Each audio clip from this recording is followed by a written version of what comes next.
Hello, everyone. This is Maaret here in our webinar, Ask About Real Estate and Home Buying Myths That Keep You Stuck. Sometimes it can be a daunting task to think about the home buying process if you don't know very much about it. And that's why we put together this webinar and just real people talking about real estate. This is not AI. This is real answers from professionals. And we have Vanessa. Mitch, why don't you introduce yourself? Hi, everyone. I'm Vanessa Estrada, your local realtor, and I'm excited to give you guys all this insight. And then we have also our amazing lender, Mitch. Thank you, Vanessa. My name is Mitchell Stelling. I'm a local lender here in Santa Cruz, broker, I should say, mortgage broker, Yes. and excited, yeah, just to kind of run through some strategies today, talk through some misconceptions of buying, and really just kind of providing some value to our community. Yeah, we got to clear the air because there's a lot of buzz going around about real estate. So we're There is. here to set the record straight. Totally. And we're gonna have fun doing it too.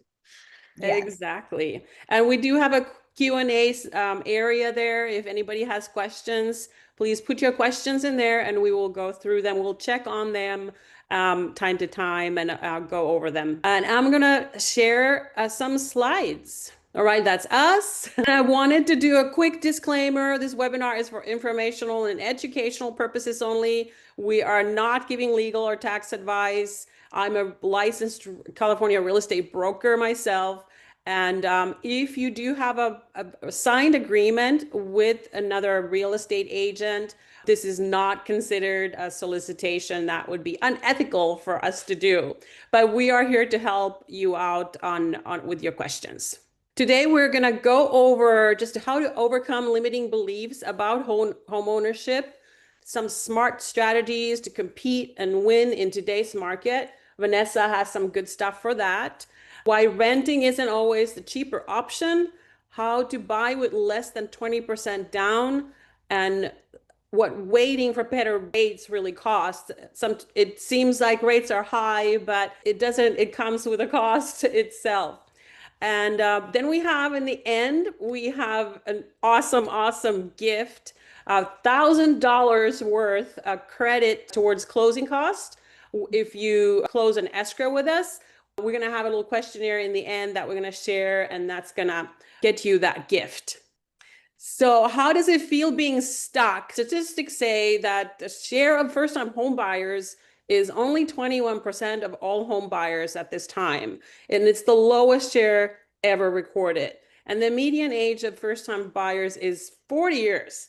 So there's something going on. There's kind of like this mentality that it's hard. And that's why we want to talk about this, because you can still move forward and you can be a first-time home buyer at this time, and it's still a good choice. Because while you wait, the home prices keep going up and rents go up. And every year when you're waiting, you're not getting all the huge benefits of home ownership with your equity growing, the wealth for your family, and home ownership is still today in my book, it is the number one way to create wealth for your family and yourself. So when you think about now, and then you're thinking about even yourself in retirement or later on, or even just 5 years from now, home ownership is one of the ways in the United States that is one of the best ways to get that. So bottom line is the biggest cost is waiting on the sidelines. The longer you wait, you're losing on that. And I can put a little input in that because I've had clients that were previously looking in COVID time, 2020, 2021, and they were really hesitant and scared because, everything that was going on in the world.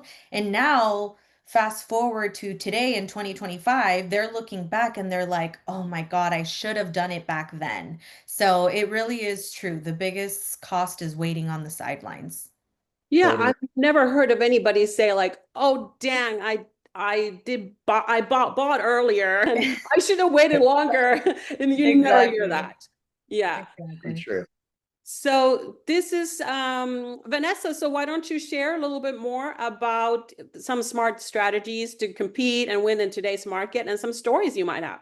Yeah, absolutely. So comparing, today's market to the market that we've been seeing previously since 2020 and 2024, there have been, quite a bit of differences in the market. So previously, we were actually seeing that we were in a very heavy seller's market. And for those of you who are on here and don't really know what a seller's market is, it's basically supply and demand, right?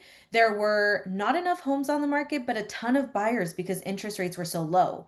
So that caused the frenzy that we saw where people were overbidding on homes, waiving contingencies, and doing all of that. Now the market has pulled back a little. In my opinion, I would say it's more of a balanced market. Right now, we have double the inventory than we did previously. So there's still buyers out there, but now there's more options to choose from. And that puts buyers in a really good position. However, I think a lot of people still have the frenzy in their head of what the market was, but it's actually slowed down quite a bit. So right now, we're not seeing that. So for my buyers, now Yeah, that we're in a more, what is your sorry, go ahead. process? Yeah, what's your process? What do you, when a buyer reaches out to you, what do you do? Well, I like to talk to them first to kind of find out if they're in a stable position to buy. Because to me, people always ask me, when's the best time to buy? And I tell them when you can afford it, essentially, when you have a good solid job that you are going to stay in for a while, and that honestly, you can afford the monthly payments. If you can afford it, there's no reason why you shouldn't try, right? A lot of people kind of get comfortable in renting and don't want to take that leap because it might cost them like an extra $1,000 out every month, right? However, that money is being invested towards your home. So it's not like you're just giving it to your landlord. It's actually building your equity and it's building your wealth. So I like to talk to my buyers first and have a conversation. What kind of job do you have? What's making you think about buying right now? And kind of see what their motivation is. Once I kind of see where they're at with things, I like to get them in touch with a local lenders like Mitch, so that way he could really assess their buying power. So right now we're actually seeing that buyers don't have to offer more than what the home is listed for to get their offer accepted. So you don't have to overpay in this market, which is really great. I also think that right now we're able to negotiate not just the price, but we're able to negotiate credits and we don't have to waive our contingencies to get our offers accepted. So all of that plays a huge role in, assessing whether or not you're going to buy right now or not. And then I believe the other bullet point that we were going to talk about is having a solid pre-approval. And this is where Mitch can really hone in on this because even in this market where buyers have a little bit more leverage, they still need to be ready to go because you never know when that property is going to come up that you need to have, and all of a sudden you're not prepared for it, right? So, again, first step is always get them in front of a lender. And Mitch can kind of go over the different types of approvals that people can get, like a pre-qual, pre-approval, and a fully written pre-approval. So he can break that down a little. But I tell my buyers the same way that you check your bank account before you go grocery shopping, you need to check your finances out before you go home shopping because a lot of people stroll into open houses and then all of a sudden fall in love and are not prepared to make any moves. So, Mitch, can you tell us a little bit about the different types of approvals and why they're needed?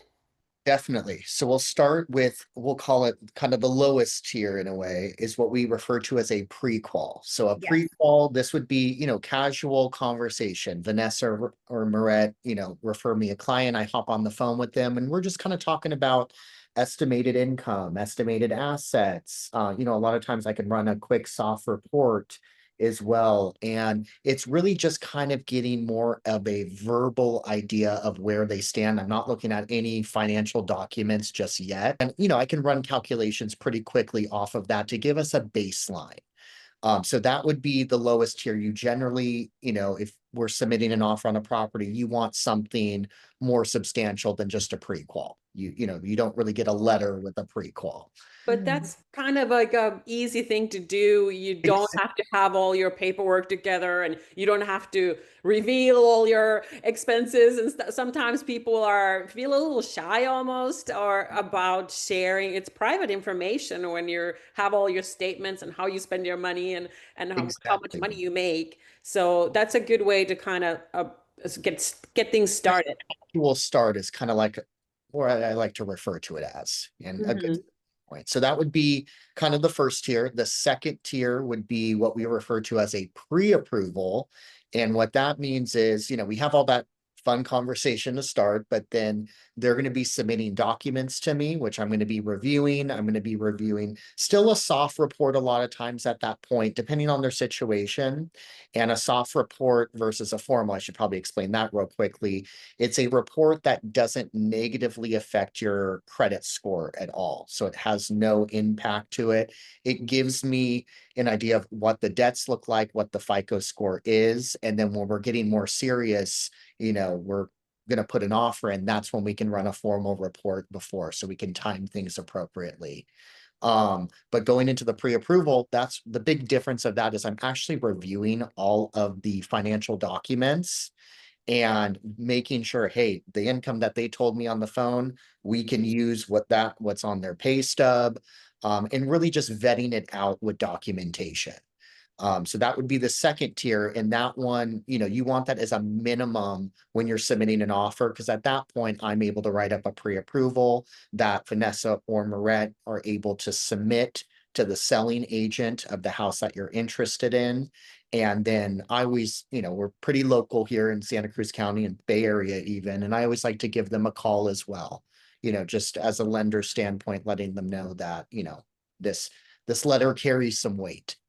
So that would be the second tier. And then the best tier, especially in a competitive market. I know Vanessa was saying we are kind of shifting into more, we'll call it somewhat of a buyer's market, is kind of what I feel, guys.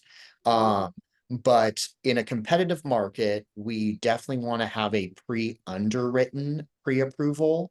Now with this, there's a couple advantages. Number one, when we submit it just carries the heaviest weight. We have already gone through the underwriting process. So I have seen the documents and vetted everything out, but then also my underwriter has fully vetted them and signed them off.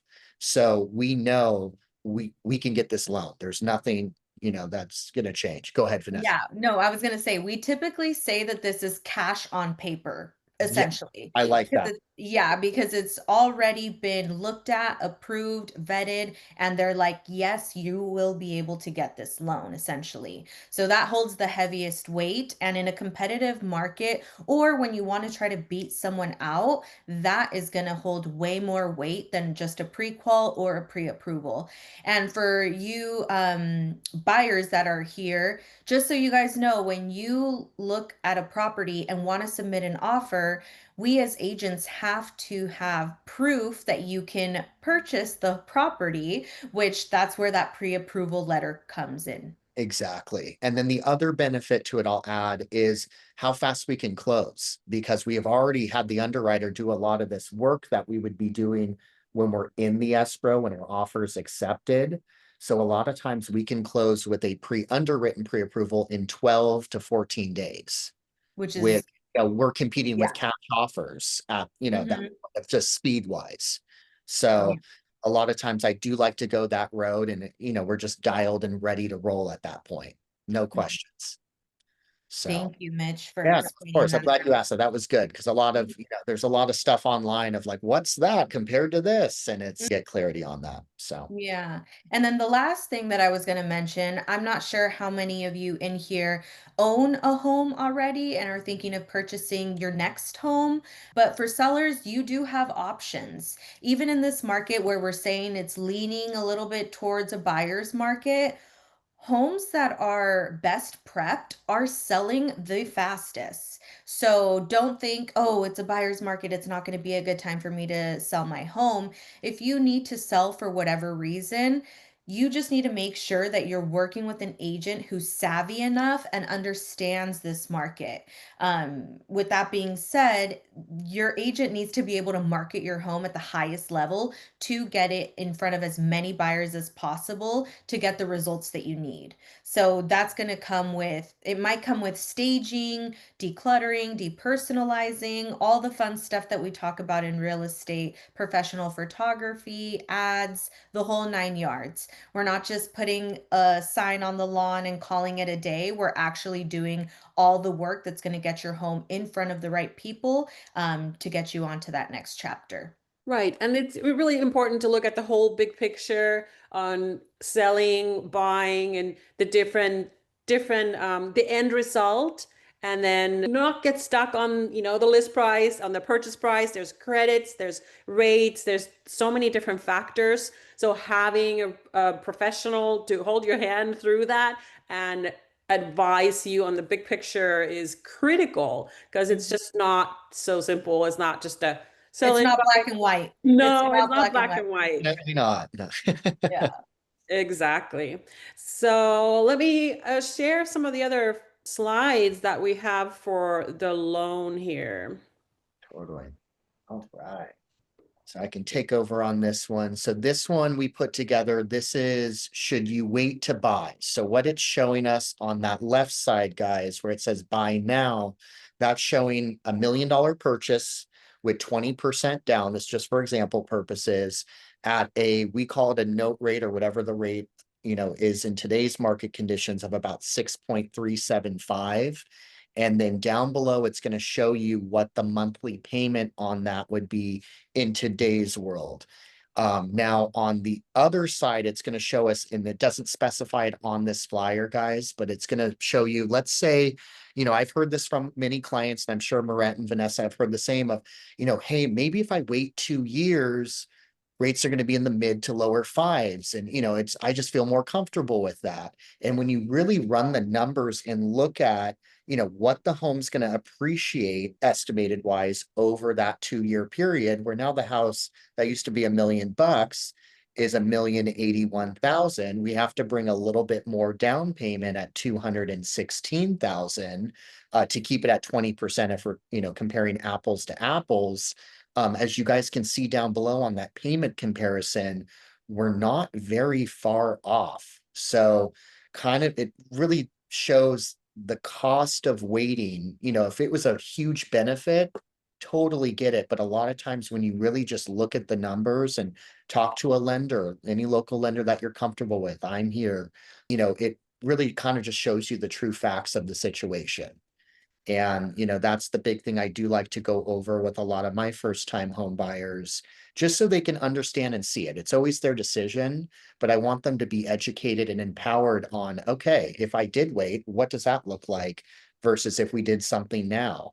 And as Maaret stated, a few times through the call, there's so many different strategies, credits, different things that we can, help you guys lower your payment if that's the concern, or help get closing costs covered. And that's what we do. That's our job to kind of educate you on each part of that. So that was the goal of this flyer.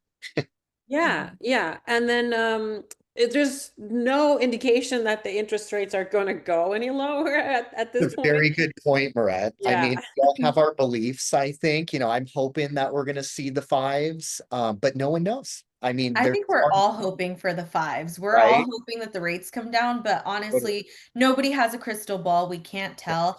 I always like to advise my clients by telling them that what they really need to focus on rather than the interest rate is actually the purchase price, because the purchase price is ultimately going to dictate your property taxes. So that purchase price is going to be very important versus the interest rate fluctuates. So if they do come down, you can always refinance to a lower rate, but you still have that nice purchase price, which is, very helpful in this time. Totally agree. And you can't change the what you pay for the home and what Exactly. taxes are assessed off of that, which makes a lot of sense. And then kind of to add on that real quick, not to take us off topic, but definitely speaking to a CPA or a tax professional. All three of us have some great professionals where especially for first-time buyers that haven't owned real estate, what benefits you guys can take advantage of writing off property taxes, mortgage interests. I was just talking to a client last week and we discovered he can save about $1,100 a month in tax benefit that, Nice. made it so much easier for him to make sense of, okay, I can make this mortgage payment, if that lowers my taxable income, by that amount. So it's another really important thing to look at when you're going through this. And then the next one is great too, because Mm. sometimes you're pushing a little bit in the beginning. You might be feel a little bit hard to jump into that payment that could be more than your rent payment is currently, for example. So tell about this.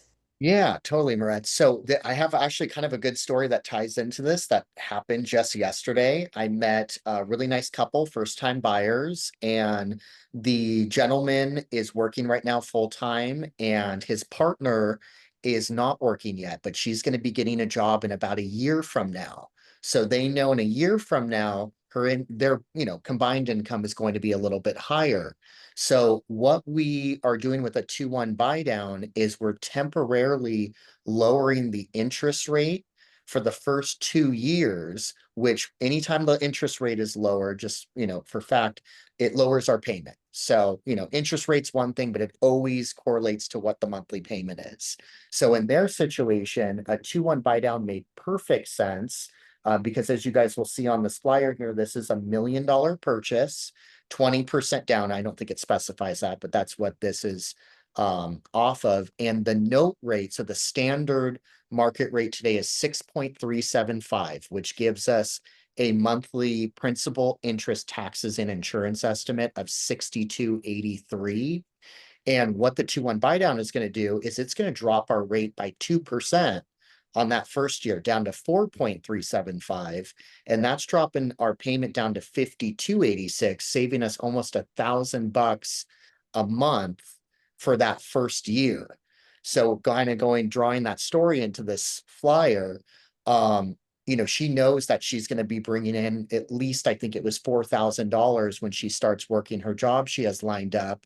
And that puts them in a much more comfortable spot for the first year to make this work, but get into the property so they're not paying $1,015,000 or whatever it may be, even just a year from now.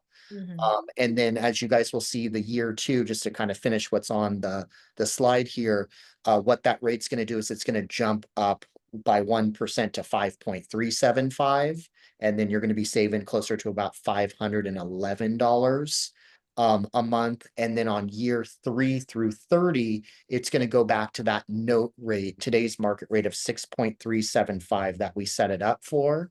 And the goal would be by year 3, again, we don't have a crystal ball, but it would be very sweet if maybe rates were at 5.875 or 5.5 then, which we could refinance permanently into a rate like that to have a lower payment than year 3 through 30 that's on this flyer. Perfect. Yeah, and did you want to share just a little bit about the different kinds of loan options that are not 20% down? Because these examples have that 20%. Definitely. Hold on, let me just stop share here. Yeah. Good. Yeah. So there, if you are a first-time home buyer with a conventional loan, I'll go through a kind of a few different types of loan products. For conventional, you can put as little as 3% down on a property.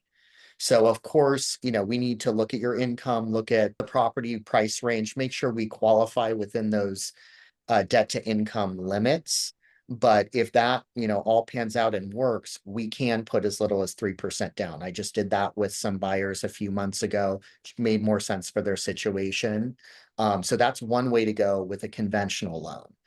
There's also something that probably many of you have maybe heard of an FHA loan, more of a government-backed loan. And that loan, you're able to put 3.5% down.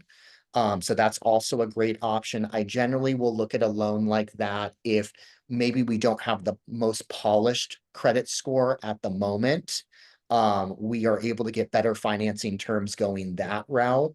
And then for me personally, I always like to have my clients on a credit upgrade plan. So even if we need to start with an FHA loan, get them in the home, I always want to get them back to conventional, if that's a year, 2 or 5 years down the line, because that's going to be a better loan for the long term.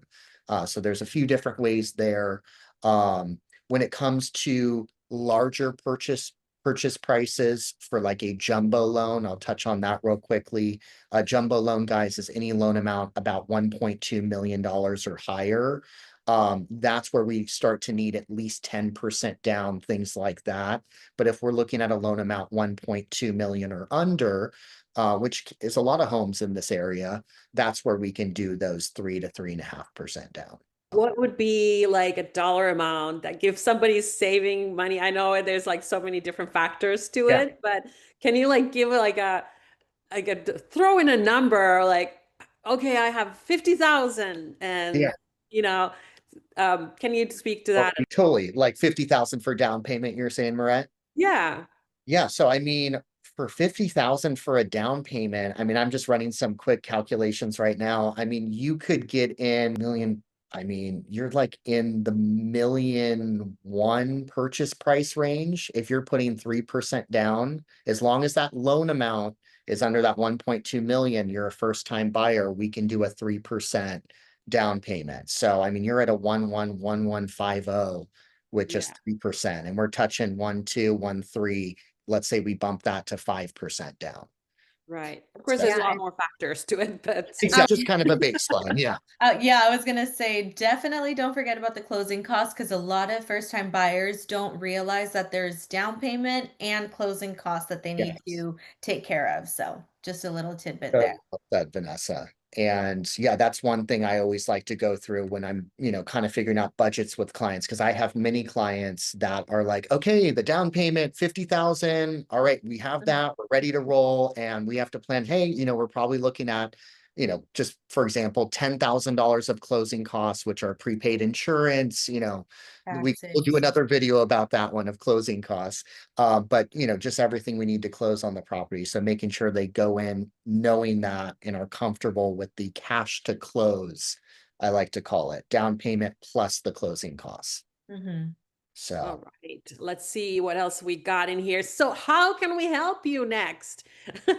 This is my dog, Roland, by the way. that was amazing. I didn't know that was your dog, Maret. That's great. Yeah, Yeah. sunglasses. So I just kind of want to like wrap it up and really because I think the big thing is the myths are there and stopping us moving forward. But the key thing is to have someone that can explain the steps to you and break it down so you can move forward with one step at a time so it's not so overwhelming. And you need a professional to do that.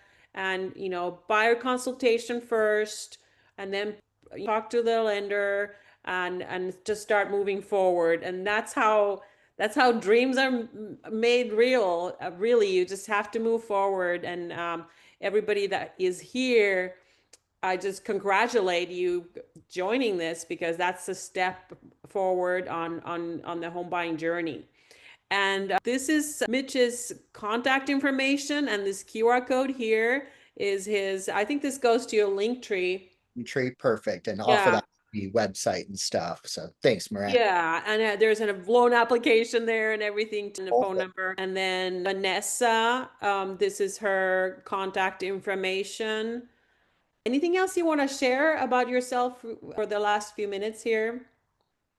I would just like to say thank you guys so much for putting this on and for those of you that attended because you really are taking a step towards your future when you're taking action towards the things that you want. So that's huge. I also just wanted to say that I am bilingual, so I'm able to help you in Spanish, English, whatever you prefer. And I do take pride in doing a lot of down payment assistance options and really working with people that don't necessarily have a lot to contribute, but they still have this dream of making home ownership a thing. So I'm definitely more than willing to help anybody get on the right path, whether if it's something that you can do today or something that we can work on to eventually get you to that point. I'm more than happy to help. Awesome. Love that. And here's my contact information. And I have been in the business over 20 years here in Santa Cruz area, selling real estate and helping lots of agents as well as a coach and a managing broker. And here is the $1,000 credit. I hope everybody stayed till the end here. So this QR code goes to a homebuyer questionnaire. You fill that out and then get things moving forward, get things going. And then when you're buying a home, we can help out a little bit on those closing costs that we mentioned to help you out. So thank you very much for attending. Any other last words? Thank you guys. It was great, guys. All right. All Thank right. you. Happy home buying. Next time. We'll see you guys soon.